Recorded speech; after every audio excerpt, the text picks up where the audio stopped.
Hello, everyone, and welcome. My name is Betty Cruz, and I'm the president and CEO of the World Affairs Council of Pittsburgh. Welcome to day 2 of our second annual summit. Today's conversation, The Future of Democracy, will feature a moderated discussion with democracy, technology, and human rights experts, where we will explore the state of democracy on and offline, both in this country and globally. In the context of the summit's theme of exploring this global moment, we hope to explore the ways in which we can encourage democracy internationally to promote civic dialogue and counter polarization. Here at the Council, our vision is a globally minded and globally connected world that is equitable and just for all. And we know we cannot do this without our partners, whose collaboration widens our audience and pushes us to spark bold thoughts. This conversation is in partnership with PEN America, whose mission is to unite writers and their allies to celebrate creative expression and defend the liberties that make it possible. Such important work, and we're so thankful for this partnership. I would like to introduce our moderator for today's program, Nadine Farid Johnson. Nadine is an attorney and advocate with a focus in democracy, human rights, and governance, and serves as PEN America's Washington director. She's a former United States diplomat whose work spanned the Middle East, Africa, Europe, and multilateral affairs. Before her role at PEN, Nadine served as executive director of the ACLU of Kansas and led operations and community engagement at Google LA. Nadine was a professor of law and political science at Gonzaga University and a Clemenco Fellow at Harvard Law School, prior to entering public service. I am very pleased to welcome Nadine Farid Johnson. Take it away, Nadine, and thank you. Thank you so much, Betty, for the kind words, and welcome everyone. It is my pleasure to now invite our panelists to briefly introduce themselves before we jump into the conversation. Tita, would you like to go first? Yes. Thank you so much. And I'm Tita from Myanmar. Indeed, I was a dissident, sort of, and I'm a writer. I'm a practicing surgeon in the past, and then I have been heading the Myanmar Center, PEN Myanmar Center, since 2013, but I became the board member of PEN International since 2016, but I was recently elected as the chairperson of the Writer in Prison Committee of PEN International this year, and then I'm now at the Yale University Council of Southeast Asia Studies at Macmillan Center as the research associate, the visiting scholar. Thank you so much. Ashley. Hi, everybody. I'm Ashley Kwaku. It's so nice to be here with you. I'm currently and most recently the Senior Director for Democracy Programs and Pillars at the Partnership for American Democracy. But most of my work and career I have spent actually in the global democracy world as a researcher with the Carnegie Endowment for International Peace. And also with, like Nadine, our moderator, career with the U.S. government in democracy promotion and support with USAID and the State Department. So thank you very much. Thank you, Ashley. Clara? Hi, everyone. Thank you for having me today, Natalie and everyone at PEN America. First off, I wanted to say how excited I am because this is an all-woman panel, which is often rare to find in most speaking engagements. But a little bit about my background. I currently run a foundation called the Falcoin Foundation, but previously I co-founded the Trust and Safety Professional Association and the Trust and Safety Foundation. And I currently serve on the board of that, which really brings together professionals normally at major tech companies that determine acceptable content and behavior online. And so this topic of online behavior is absolutely something that I think is paramount to our discussion today. I am also a senior non-resident fellow at the Atlantic Council Center Forensic Research Lab. And then prior to that, I spent some time in US government as a chief technology officer at the Department of Homeland Security, focused on foreign influence operations and homegrown extremism. So there's been a lot that I have worked on in the online space that has really had detrimental consequences on democracies worldwide. And I could not be more excited to be here with all of you guys. Great. Well, I'm very excited for this conversation, and let's dive right in. This question is really for each of you to take on as you wish, and it's, how do you define democracy in 2021? open it up to whoever wants to take this one first. I can kick it off. Benjamin Franklin, many years ago, said, "A democracy is two wolves and a lamb voting on what to have for lunch." And I think that's really the state of affairs for 2021. Meaning, I think there's a perception of democracy that people have, but there's been a lot of threat, especially in my world, at least in the online space, where you have Russian bots creating extreme polarization in countries all around the world, not just the US, in a way where people think they're participating in a democratic process, or they think opinions are democratic, but in fact, it's heavily biased, where there is, a wolf taking over when other people are lamb online. And so I think a full and fair discussion is essential to democracy. And so I think all of us here in our respective works have been working day in, day out to really try to achieve balance to that.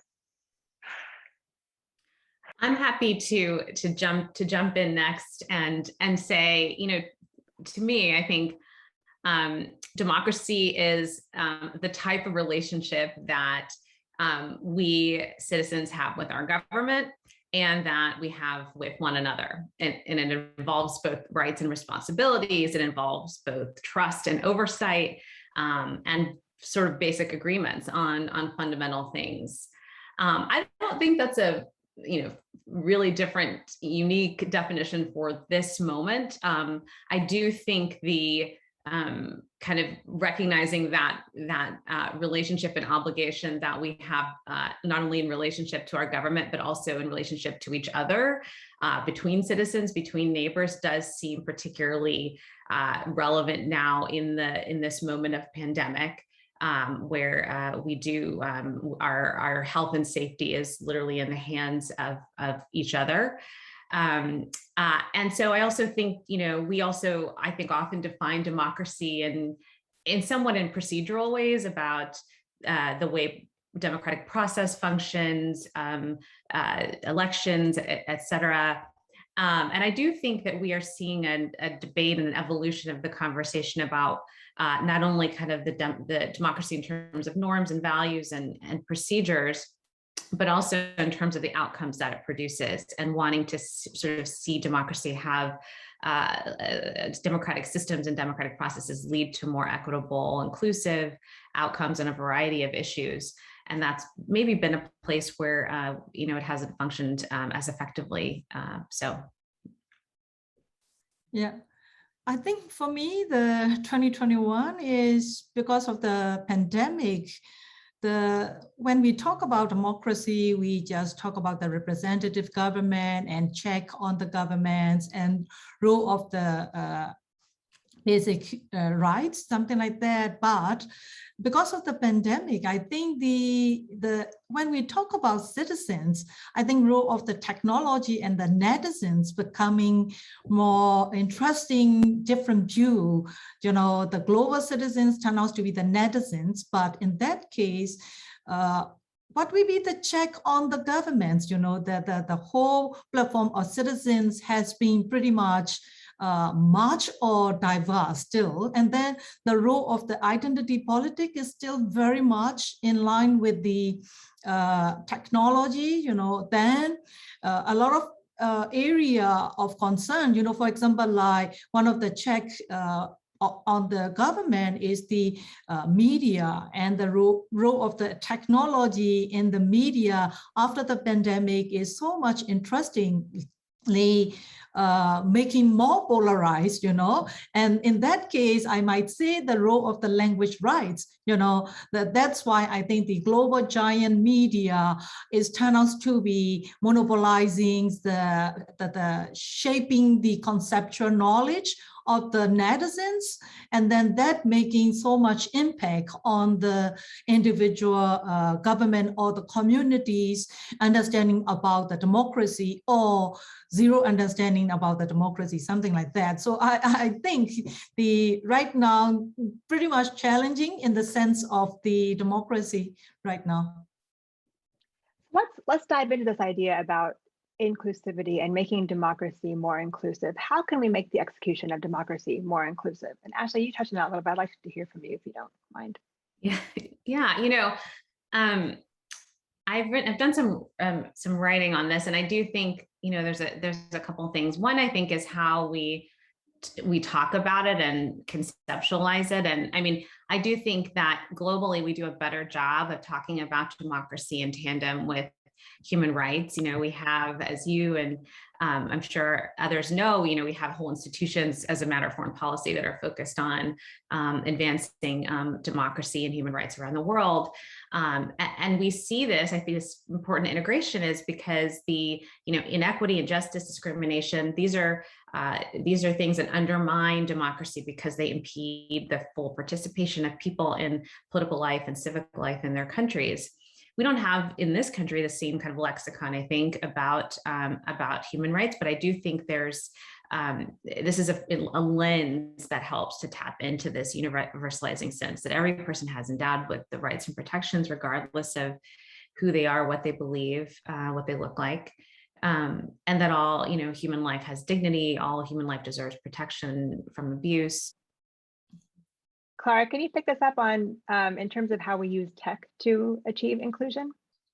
Yeah, absolutely. I think there's been a lot of incredible movements, like the Egyptian revolution, that was really made possible through the use of technology, right? So I would say technology is amazing, but it definitely has a darker side as well. So in my work, there's a lot of bad things that have happened when people try to make fake profiles, spread fake misinformation. Mom may be able to speak on this in more detail, but for me, my forefront into the threat of democracy was actually back in 2014. I was working at Microsoft, but looking at a number of issues in Myanmar at the time and doing IT literacy there. And I saw in the front lines, a number of things happening. One, people pretending to be journalists there that were not journalists, because most people saw Facebook as credible as a place for information as traditional journalism, which is not necessarily the case. Myanmar, just for perspective, did not even have credit cards till 2010. And when the internet came in, everyone started to use mobile phones as that place. There was never an education for most people there that to take a second glimpse at what information was spreading on Facebook. And so a lot of people took that as the source of truth. And what we saw shortly after was the government there really taking advantage of what was happening on the online space to really push their own political agenda and put democracy under threat. I was working with a number of groups. A lot of them, actually were jailed for freedom of expression in Myanmar at the time. And, while I'm not a special person, I had contacts at all the major companies. And, I think a number of people were warning Facebook at the time that we need to do something more. Unfortunately, Facebook had no one that spoke Burmese. Actually, in Myanmar, the language there is very complicated. Facebook actually, for most people that don't realize, defined how people speak online in Myanmar. And I just want to let that settle for a bit. There's a large technology company that defines how someone speaks online. I think that's a huge influence. And so for the last 2 years, a lot of my work has been in trust and safety to think about how we can empower more diversity and perspective thinking for professionals at companies that are thinking about policies for behavior that are unacceptable in an online space that may not be necessarily as black and white as this is a terrorist group or this is not, and we're facing that same issue with COVID misinformation, right? There's a number of things online that are not necessarily fake, but they're not necessarily truly honest either. And that's something that not just technology companies, but journalists, everyday people are fighting the fight to be able to correct the truth, especially when algorithms actually promote polarized narratives more than they do sometimes the source of truth. So I will let other panelists jump in from here. Yeah. Tita, I would love your thoughts on this. And also if we could pivot it a little bit in terms of the how we make democracy more inclusive, and also thinking about now we have basic rights coming under attack, right? And autocratic rule is threatening countries all around the world. And how do we reckon with that influence, whether it's from tech, whether it's from the United States overall, particularly with regard to these free speech rights around the world? Well, I think when we talk about freedom of expression, and we normally look at the some kind of the obstacles like the defamation as the laws about the defamation, etc. But I think in this time of the technology, the problem is of course, artificial intelligence, AI, and algorithm. So that's I totally agree with what Clara said. That too make us pretty much more struggling into, since there was no professional journalism whatsoever in my country for more than 5 decades, it makes such a big impact on our people's concept about understanding the free speech and the free media, So because of the technology, it's on the darker side, it's easily spreading the disinformation and misinformation, either from the authority sides or the other side. So that's also making us more getting lost in our way to democracy. On top of that, that kind of the algorithm and the artificial intelligence is pretty much making us less inclusive, not much more inclusive. That's why I have a very big concern about another thing is the language, the language rights.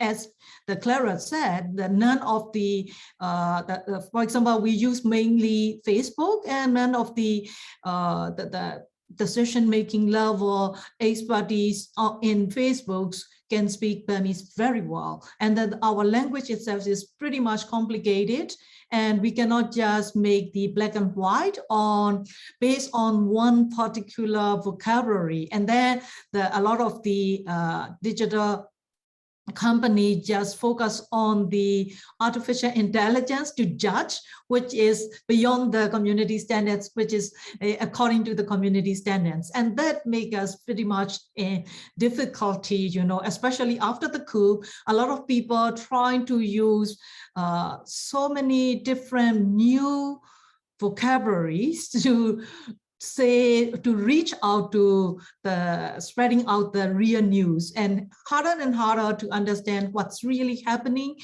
on the ground through the digital platform. That's why I think the challenge is not just online, but also it's offline. Since we cannot get the real information offline, it cannot truly represent online. And then on top of that, because of the AI and algorithm issue, we are still struggling too much on making our real problems and real stories to the surface of the global media. It's another big challenge. And then, from the eyes of the global community, it sounded like pretty much more and more polarized, because the getting information from particular groups is always dominating the global media. So I think this is the reality about our country, and also most of the countries in the world. I'd love to hear from Ashley on this, and I also have a question about polarization. So Ashley, if you wouldn't mind.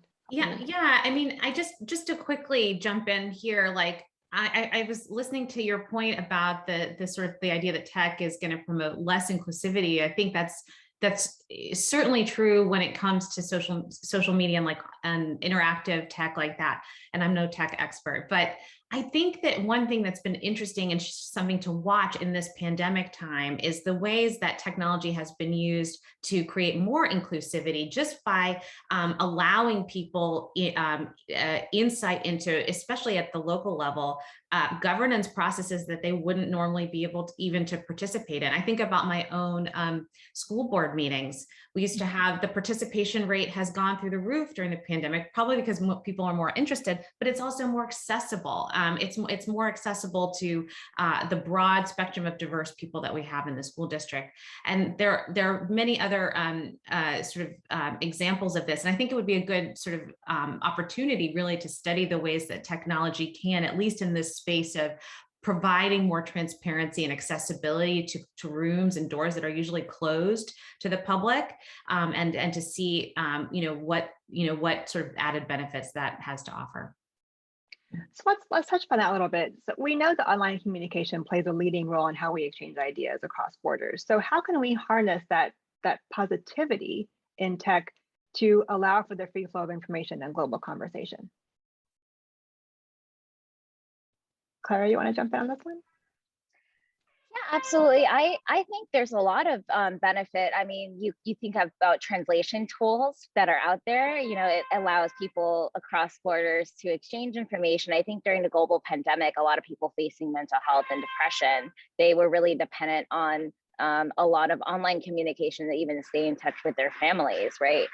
So I think it goes beyond more than that. I mean, online voting, right, in a lot of systems all around the world have allowed people to participate and vote in an election process that wasn't possible, you know, with paper ballots. There's obviously a lot of challenges that still, right now I work in the blockchain community, and there's this concept of decentralized autonomous organizations that are thinking about governance in a completely different way, that are even a layer above, you know, the governance of basic countries. And so there's a lot of evolving where I think people all around the world, technology makes it possible for everyone to have a voice, for you know, kids who end up not being able to be in school during the pandemic to do remote learning, right? There's so much that is out there. I remember when I was actually working in worldwide education, there was this student in Mongolia who had used e-learning to be able to get into MIT, taking classes, and was able to, you know, break that barrier because of being able to access information that typically would have been only available to most of those in the Western world. And so I think there's a lot of really incredible stories out there, but I'll jump to other panelists. I think that it's interesting, you know, in the offline space, I think that there's a huge sort of energy and momentum around organizations that are experimenting with how do you promote more civil dialogue across difference, through different kinds of conversations. There's a proliferation of all kinds of toolkits and trainings and all of that to help people figure out how they can talk about really contentious issues offline. I think the transition of that to online is still you know, in process, and I think there's a lot to do, I would say, in this sort of helping, if we're going to translate this kind of civil dialogue, you know, a strategy approach, you know, into these granular conversations that people are having online. I think that's a space for growth. I think some of the spaces where we've seen it work better are places, you know, where you have content, you have moderators, right? People who are helping to manage the tone of the conversation. They're setting norms, right, for what you can and can't say. You know, there are sort of rules and expectations where people's people's identity is not hidden, and so you have more accountability. So I think there are some things that we know that help to promote more civility, but I think this is a huge space of exploration and work that needs to be further pursued. Absolutely.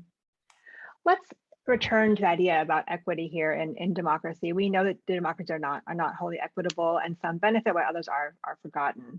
As a global society and here in the United States, what can we do to ensure democracies are arcing toward equity? And I'd love to know also how this affects how you approach the concept of democracy in your work. Tita, can you start here? Yeah, I just also want to follow up the previous questions, you know, from the eyes of the third world country citizens, you know, digital platform is not very promising because of the lack of electricity and the internet shutdown. Of course, it can provide the more wider platform for everybody to enjoy, but without electricity, without internet, how can we expect more inclusive civil dialogues in these days? So for that kind of thing, I think the big challenge for not just for the United States, but also for the other countries, you know, when you understand about the democracy and the current situation, you wouldn't even empathy the situations in the third world countries, and you wouldn't expect the more or less the same democracy from this kind of country, something like that. That's why the question mark will about the equity will be more or less the same. It's totally depending on where you are and how you can identify yourself. Even though I'd be okay with this through this platform, but most of my fellow country citizens, they are desperate enough without having enough literacy and the internet access. So for that reason, I think and then another thing is language, of course. A lot of people can enjoy the global classroom, but with the limited understanding about the language. The universal language is, even though it is universal, not the universal coverage by the universal language is pretty much in dilemma. That's why the role of the local society is still pretty much very important in terms of the civil dialogues or the equities throughout the war, something like that. Then I think that's why I think a lot of the communities still expect the big countries like US, when they talk about the democracy, it's not just from the eyes of their situation, but also from the eyes of the situation very different from their own. And then we can reach out to understand pretty much more or less the same. Otherwise, the understandings about the democracy or the kind of the inclusiveness or the equity will be ever different, I do think, Theda, to your point, just to put a finer point on it, I think that you're right, that the sort of lens that, the US as a democracy promoter, or supporter, equity in that work has not been front and center in terms of even that kind of approach. And I do think one great, evolution that's happening in the midst of domestic turmoil over the last 2 years in this country is greater conversation and kind of cross-pollination between kind of the domestic democracy conversation, which is heavily at this moment around equity and inclusion, and kind of how we think about and talk about this and engage in this work overseas. And I hope that kind of cross-pollination continues, because I think it enriches and helps us be kind of more legitimate, right, in how we engage in that work overseas. But I also think, there's interesting thinking, including by colleagues of mine at Carnegie, about, do we need alternatives to US leadership in this space? What is the role of non-Western democracies, of other democracies, and sort of helping us to see, even in that, even globally, giving sort of that agency and power to non-Western countries, and sort of in the support of, and promotion of democracy. And so that sort of more geographic diversity, helps to broaden the range of even the issues that democracies are working collectively to confront, whether it be, climate, economic inequality, and other kinds of issues. I'd like to turn to a question from one of our audience members, and we can kind of continue this conversation here. So we have an audience member who noted, in my experience, you address exclusion and prejudice, such as people wanting to exclude groups from the democratic process, by tying an individual personal relationship to the person who believes in the exclusion. You can be prejudiced against a nameless, faceless category, but less easily against a family member or friend you hold dear. Legislation and executive action are big movers, of course, but although they provide legal protection, they tend to just drive prejudice underground. What are your thoughts on this idea?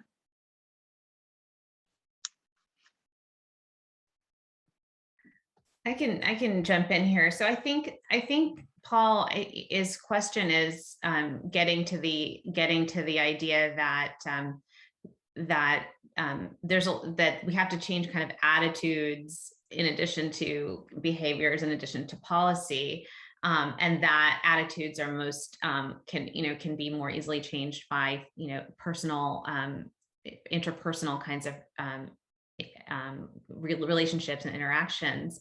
I'm not as familiar with research on this, but I do think there's some interesting research about whether those kinds of personal personal relationships do translate to, to the bigger group, right? If you have a relationship with someone on the other side, and do you subsequently soften your perspective on everybody on that side? I know there's an interesting experiment that was done by a researcher looking at soccer teams playing in Iraq and sort of post-ISIS communities, and the degree to which those Christian and Muslim teams were able to play together, so that group, but then the extent to which they then extrapolated to the broader Muslim or Christian community, respectively, that was part of that study.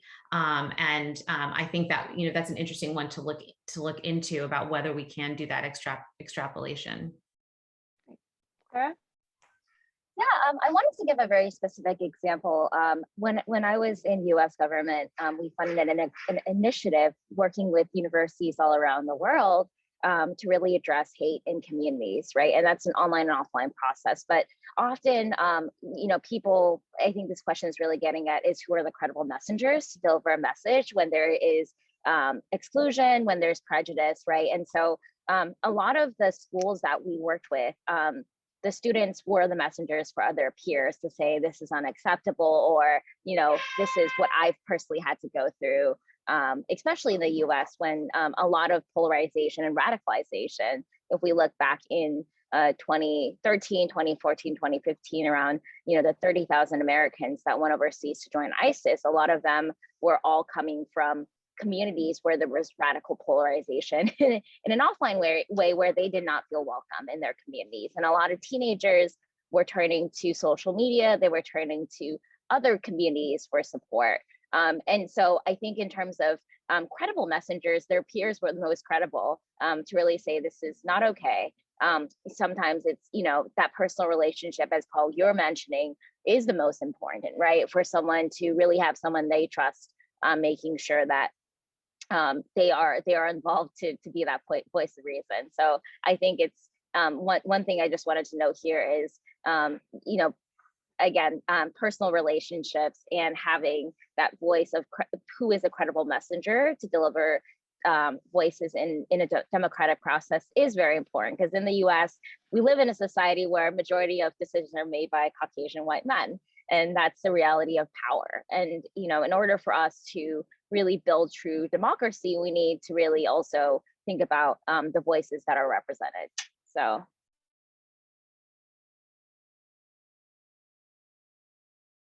Tita, any thoughts on this one?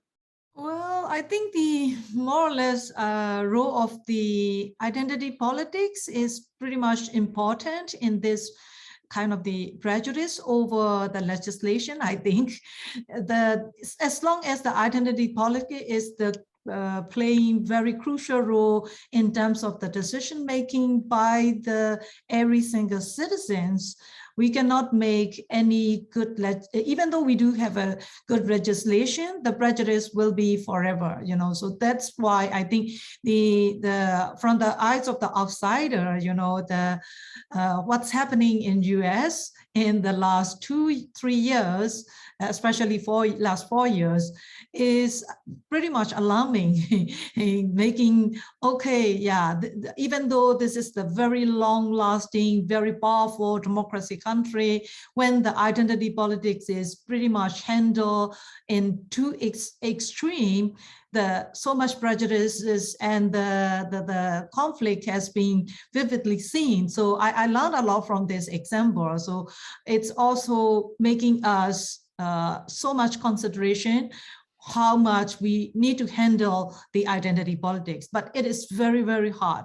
In each and every society in the globe, it's pretty much inclined to the identity politics because the nature of the human being is more or less inclined to the prejudice also. In terms of that, these past several years, there now has been a lot of language about a return, quote unquote, to democracy.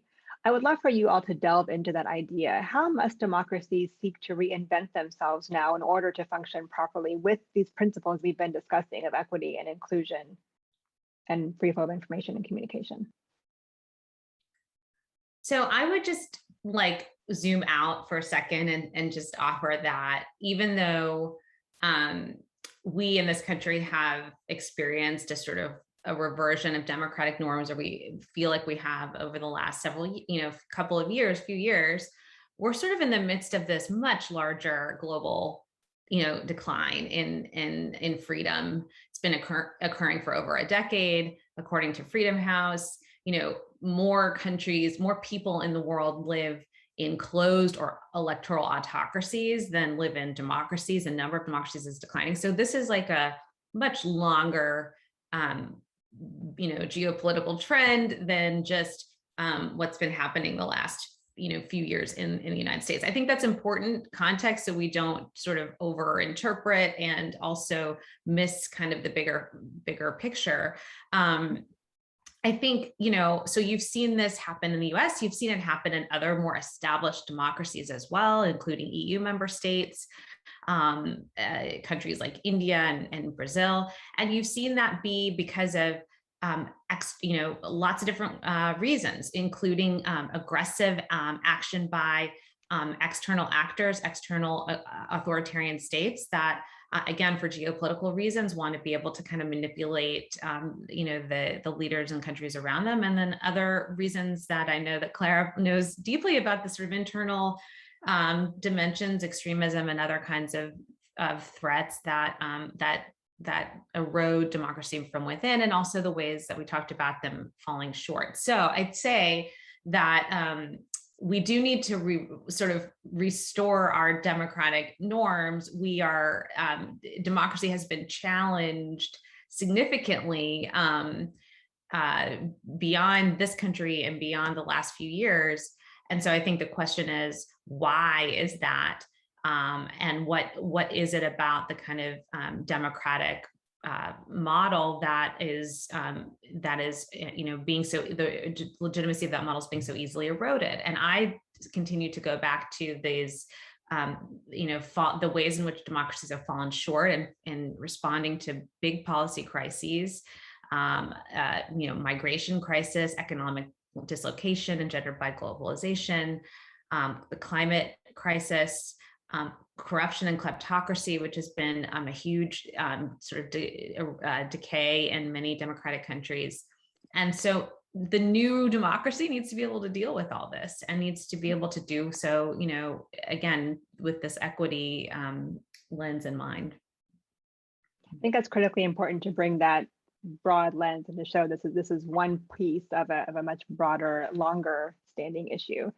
Clara, you said you have some input here.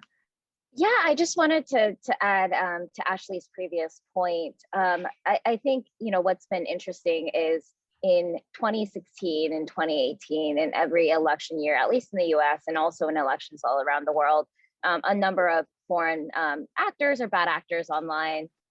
So Russia's main goal, for example, in 2016 with the Russian bot was to not necessarily say one candidate was going to win over another. It was actually to sow so much discord that everyday people felt like they could no longer participate in the democratic process because their voice did not matter. And I want that to sit for a bit with everyone, because I think that's what we see right now in 2021, at least people having faith again, that their voice matters. But at the end of the day, my big call to action to all of you guys listening in is, democracy is as strong as people who choose to participate. And please, participate and have your voice at the table. Because I think over the last few years, there's been a lot of people that feel like they don't have a voice or their opinion doesn't matter. And really, if we choose to sit back and do nothing, nothing will change. And I did want to let one more thought sink in. Many of us turn to Wikipedia as a source of truth, or source of, democratic truth, because it is community sourced from everyone. But most of Wikipedia actually is contributed by people in the Western world who are majority men. And so, again, that's a really clear example of there are people who may choose to participate, but sometimes those are privileged to who has the time to add information to bodies of work that we consider to be sources of truth. And so, we need more minorities. We need more people whose voices are underrepresented to participate in order for every society around the world to be democratic. And 2021 is the right time, but every year is the right time to really vocalize. A lot of the early activists after the 2016 election were people that chose to speak up, and we need more of that happening. So yeah, the point about privilege and access comes back to Tita's point earlier about having the basic infrastructure in place, electricity infrastructure that will even allow access to begin with. Tita, I'd love your thoughts on this. Well, I just want to point out here it's the role of media, and when we talk about the basic kind of the counter, sort of the check on the government, when we talk about the representative government and the impartial administration, such and such, there are altogether 5 pillars, and the 3 pillars are more or less on the government side, but the citizens as 1 pillar, but the bridge is the media, and then this is the role of media. And I wonder, shall we just count that? Are there truly free media? Because right now, media is more like polarized, and it can shape the opinions of the voters or the 5th pillar. And then most of the media ownership and media investments making more like inclined to the polarizations of the individual or the communities concepts or the community decisions towards their voting, something like that. That's why I really, it's also related to the technology, because most of the media is now running on the digital platform. And for that reason, we are now having more and more concern about the disinformation, misinformation, and fake news. So media handling and media investments is more and more concerns towards me. The media investments by the political parties, it cannot be escaped in any countries in the world. So I think the media regulation is also pretty much important, as we do when we talk about the cybersecurity or data protection. We just think of the regulation on the AI, the artificial intelligence, or the regulations about not the contents of the media, but the investment. That's what I'm really interested in, media ownership and media investment.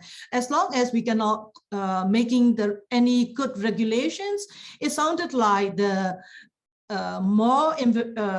bigger and powerful investor in the media can still shape the concept of the general public, and then it will make impact on the other 3 pillars. So that's the way I understand. Yeah. But let's take this idea of information, how we get information, and turn to one of our audience questions, which is looking at education. And specifically, they ask, is the academic curriculum in high school or universities changing how we talk about democracy in the US and worldwide?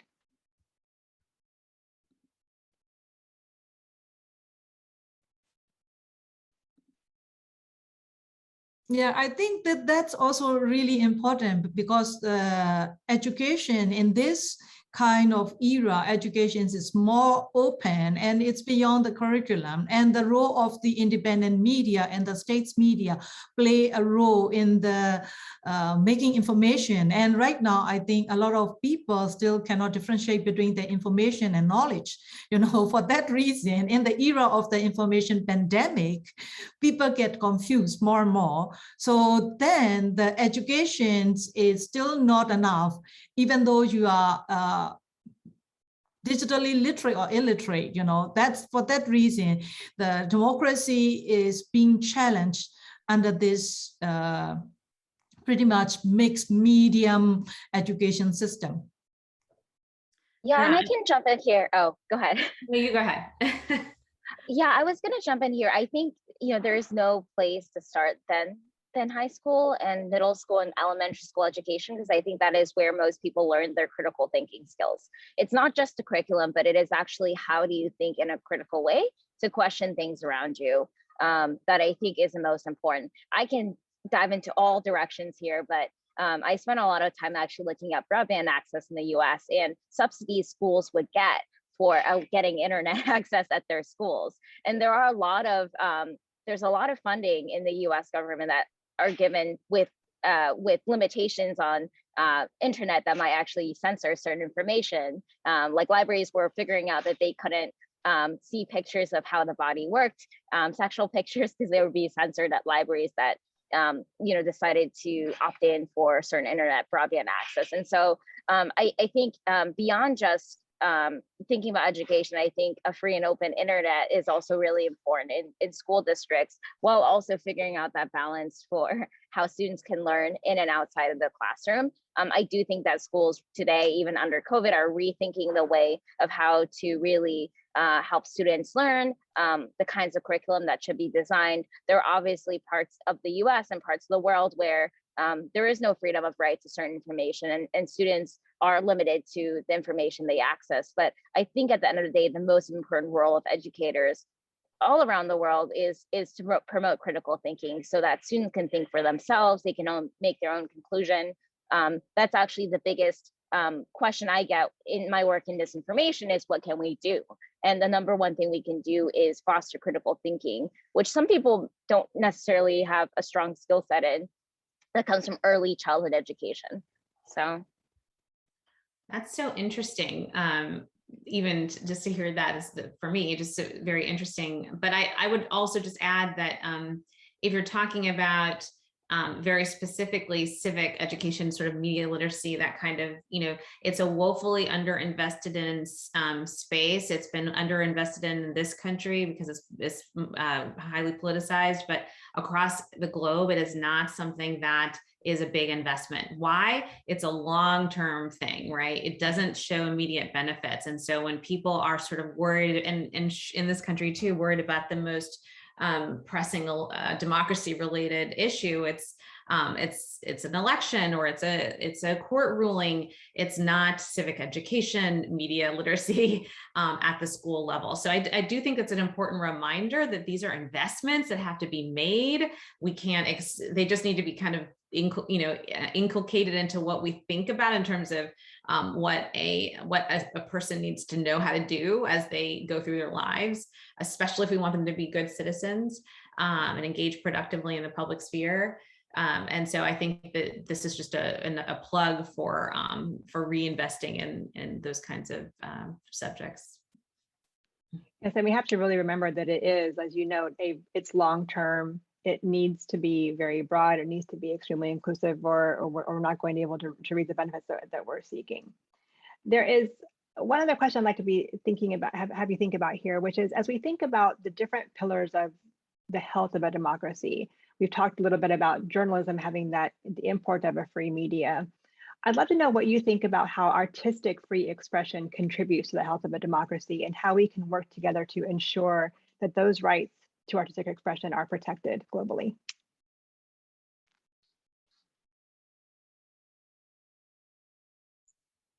I can jump in here. I mean, I can speak specifically on the technology side. So I think one of the things that has allowed for free expression around the world is mainly because, unfortunately or fortunately, I don't know what the right angle is here, a lot of the large technology companies that allow for social media and expression online are based in the US, where a lot of the basic principles around freedom of expression still are there standing. But I do want to give a very specific example. For the Trust and Safety Professional Association, my co-founder, she actually worked at a company called Pinterest. And as they were expanding their access to the Middle East, they were questioning, should we allow for pictures of women driving to be allowed on Pinterest? That's not a black or white decision, right? That is, are we showing this, showing a number of countries that it's acceptable for women to drive or not? And it's not something that a company would not necessarily police, say this is disinformation, misinformation, or something else. But I want to let that sit for a bit, because I do think that a lot of companies today in a lot of places, whether you're media, whether you are necessarily a channel for a large set of audiences, you are making decisions in the online space that impact how the rest of the world sees the rest of the world.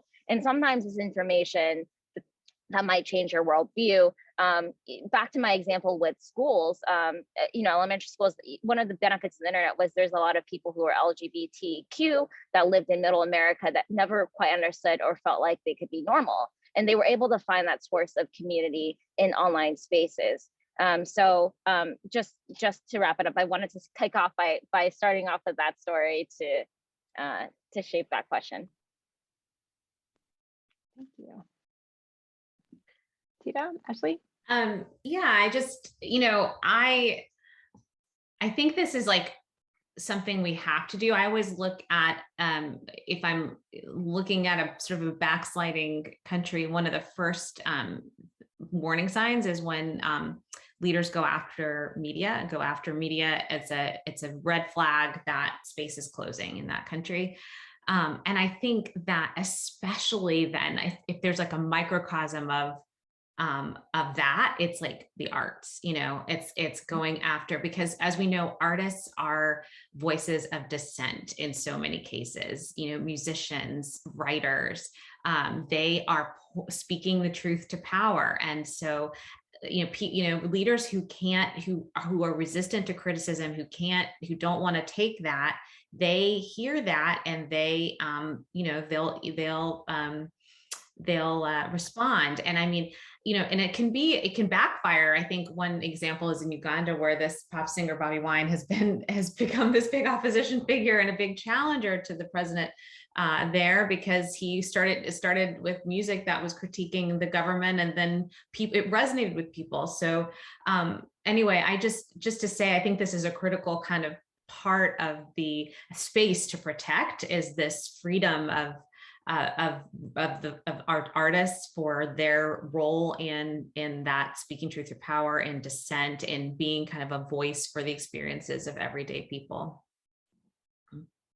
According to my experience as a writer, and we as PAM Myanmar, what we do is the Literature for Everyone project, and we try to reach out to the small little community in the villages or the small little towns, and we started reciting our own poems or the excerpts from the short stories. And then based on that, we encourage every single people who participate in that event to express their expression, something like that. So I think role of the civil society and role of the artists in making more people having the platform to practice their rights, their rights of the freedom of expression. This is very, very important in terms of the third world country, because it is really very difficult for them to practice their rights, freedom of expression. A lot of people, when we offer them to talk about something, and they really don't know how to express. So that's why I think I have been talking this all the way wrong. And even though we can make sure there is the good legislation, good constitution, but if people don't know how to practice their civil rights, what can we expect? That's why we need the platform, we need the situation, we need the atmosphere. We need to making this kind of the atmosphere and platform for them to practice their rights. And then they accustomed to express freely. And then we can bring them to more on the freedom of opinion, freedom of speech. And then we can even bring them to enjoy the artistic freedom. Otherwise, it's very, very hard. So I think in that sense, role of the civil society is very crucial, because that cannot be easily done by any legislation nor the government. So I think that is. I think each of you have drawn upon the fact that it is up to us individually, as well as part of these bigger organizations, as well as government, that it really does take a whole society approach. I think that's a wonderful way to close out. I want to thank each of our incredible panelists. It's such an honor to get to be with you here today. I'll turn it back over to Betty. Thank you so much. What an important conversation on the future of democracy. I could listen to you all for another hour. So powerful. Thank you, PEN America team, Hannah Waltz for your partnership in bringing this program to life, and Nadine Fareed Johnson for moderating, again, this rich conversation. Thank you to our panelists for your incredible perspective. Today's program was recorded and will be made available for viewing in the coming days. Later today, we pick back up, continuing our summit at 4 p.m. We'll be hosting part 2 to an event we had earlier this year on extremism. We'll be diving deeper into this topic by focusing on extremism globally and the efforts of those working to prevent the spread of mis and disinformation. We would love for you to join us there. Thank you all until next time.